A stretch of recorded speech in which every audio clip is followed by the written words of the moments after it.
laba wiil oo Soomaali ah oo walaalo ah oo xaafidul Quraan ah oo xalay salaada taraawiixda ka tujiyay masaajidka At-Taqwa oo ku yaala magaalada Kansas City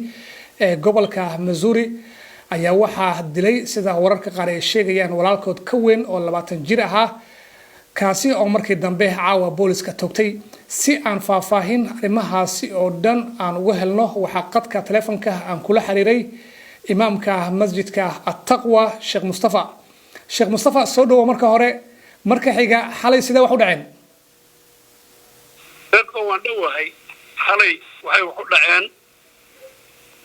wiilashu ninkan labadan habeen u dambeysay waa imanayay masjidku imanayay maanan ogeyn annagu kamaana warqabin laakiin waxa laga sheegayay inuu dad layn doono oo maaragtay khaasatan masjidkan inuu dad layn doono xogaad waxa kale oo laga sheegay inuu yiri diinta fake weeye wadaadaduna been bay sheegayaan oo been bay dadku sheegaan hadalla saasa ka liiga sheegay maanan ogeyn annagu inuu nin cuduraysan yahay oo cuduradi ay ku jirto oo diinta islaamka oo araysan ma aanan ogeyn inuu yahay laakiin arrimaha saaka ay soo gaadheen kolkii wiilasha labadan yarkee walaalihii oo xufaad oo dadkii masaajidda tukinayay ah markii la soo qaaday wiilkii soo qaaday wuxuu yiri markii hore waan sugi jiray ilaahay qadarkiisa xalay kolkaan albaabka dhigay wiilasha midna 16 jir buu ahaa waxaan marayka kalena 14 jir miya ayay ahaayeen rag oo adaraga waaweyn iska ahaayeen oo Maraykan 14 jir ilmaha ay Maraykan waa qof weyn عملوا كله مركا صادنا الباب ودي الباب كي كنا صاودي ما كنا غايب ليش مركا الباب كي مركا قراع يعني اللي مسونا مال الباب كيسو قربناي وكسوق عنيقا عبد الواحد اللي يلاهو هذا النعباء اللي ويري قاري فراد الجوزان قبائد مارك القرآن كيسا هذا ما أنتم مال بدن السوق قليي أيوم ما ضحك قبل الله وليش مركا صدح بيا هايين عبد الواحد يا عبد الرحمن يا نين زبير ليلادو oo yaro isagu 8 wax jira 8 meelaha jira markuu madaxa kaga bilaabay xabadii marka wax badan buu ku waday wiilka maskaxdiisa wiilka darbiga ay ku firidhay xabadaha intoodii badna wiilkaas ku dhameeyay walaalkii Cabdiraxmaan buu kula soo jeestay isagana madaxu kaga dhuftay dhowraalo soo saadhay madaxu kaga dhuftay markaasuu kii yaraa albaabka xoog u garaacay furay asaguna halka wuxuu galay uu cabaysanayay albaabkii in la furana uu rabay reerkana uu gumaado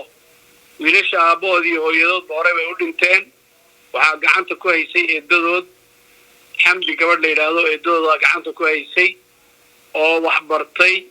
oo aad iyo aad quraanka ula dadaali jirtay aad iyo aad juhdi aad iyo aad u weyn ku bixisay aad ilaahay waxaan ka rajaynayaa ilaahay uu gabadha sabir siiyo aad bay gabadhu isku dardarsantay baa hadda la igu leeyahay waxaan waa qadar ilaahay marka dadku ku siiyay kii kale ku siiyay yarkii albaabka fag laga siiyay asagoo caray qaray albaabkiina ka xidheen warti gurigii laga xidhay asagoo xaggu isaga dhaqaaqay marka wiilashii meeshii bay ku dhinteen intaas xalay dhacday waaye marka wiilkii kale ee dibka geystay isaguna waxa la soo warinayaa in caawa ay booliska dileen bal arintaasi iyaduna faahfaahin laga sii niyo anu ma baan ogeyn kolkii hore inuu guriga agtiisu deganaaba guriga dhankiisa ah ayuu deganaa marka wada yar baa noo dhaxaysa wadadii bay maanta isaga naftiisu malag baa waday Soomaalidu meelihii albaabada meelihii oo dhan ay maqaaxiyadii suuqiya waa la wada xidho ninkii wax baan dili oo Soomaalidan layn buu yiri oo yaa la isgaarsiiyay arrinta markii la isgaarsiiyay Soomaalidu meelihii furaa oo dhan inta badan way xidheen maqaaxiyi waa la xidhay maqaaxiyi kolkii hore way xidhnaayeen laakiin suuqyadii baad yaa la xidhay markii suuqyadii la xidhay meeluu socday markii wadooyinka ah silaan eedadii abu gurigeedii ag maray iyadoo taagan buu arkay xabadu ku garaacay ilaahay baa garab mariyey markaasuu dibeetana casarradii casarkii markay tahay baa nimankii booliiska ahaa heleen nimanka way suudgareeyeen isaguna wuu ku riday ma aqaan inuu iyo wax ka yeelay oo wax ka dhaawacay ma garanayo laakiin madaxa laga toogto oo ninkii oo officerka ah baa toogtay oo madaxa ka toogtay marka xabadaas ku dhacday markii hore dhaawac baa lagu qaaday marka waxaan u maray isbitaalku ku dhintaa filaya intaas dhacday marka goormee ayaa la qorsheenayaa in wiilashii xal geeriyooday iyo kan caawa geeriyood la aasayo weekend baa soo galay weekendigu markuu dhamaado isniinta baa la ogaan goortii oo maaragtay ay soo fasaxaan wiilasha yararkan inta badan waxaa laga yaabaa in maaragtay waa la qalqali oo wax in lagu sameeyo waa suurtagal laakiin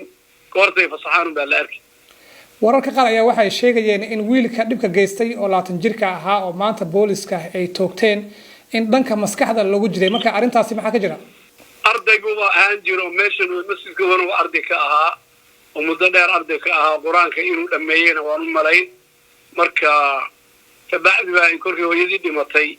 ee masaa'ib ku dhacday marka adigu waa meel dhibka uu ka dhacay marka hooyadii hore dhimatay kabacdi ayay masaa'ibtu ku dhacday marka wuxuu noqday u shaqaysan jiray laakiin waxaan u malay inuu daroogada isticmaali jiray saas aan filayaa hooyadiis sidoo kale markay dhimatay aad bay u qabsatay magaalada aad degan tihiin dhacdadaasi dad badanna way ka naxeen qaab ceenkee ayay u dhimatay hooyadiis walaal deeqo arrinta inaan ka gaabsadaan jeclahay waa arrin aad maaragtay nafta ay way xsanayso marka aad waxaan u jeclahay deeqo inaan arrinta ka gaabsado way ugu dambeyntii marka xaaladda magaalada Kansas City ee gobolka Missouri Soomaalida ku nool waa sidii hadda wallahi murug weyn baa jirta labada wiil ee yararka oo dhalinyarada xafaada oo quraanka ilaahay wax lagu dilay aan kasbanin dambina aan samaynin masaajidkii ummadda hortaagnaa ee tukinayay ee qiraa'adoodii iyo loo bogay ee yaryarka ah wiilashaas dilkoodu meel aad iyo aad weyn dadka ka gaadhay laakiin isla markaana haddana dhibka waxaa keenay waxa laayay waa walaalku sheeg iyo walaalkooda marka arrintaasi aad iyo aad bay anaga maaragtay community ahaan aad bay noo dhibtay laakiin qadarkii ilaahay baa in lagu sabraa waajib ah waa tahay daawadayaalkaasi waxa uu ahaa Sheekh Mustafa oo ah imaamka masjidka At-Taqwa ee magaalada Kansas City ee gobolka Missouri ee dalka Mareykanka oo dhacday igu waramayay Sheekh Mustafa aad baad maasan tahay aad baad maasan tahay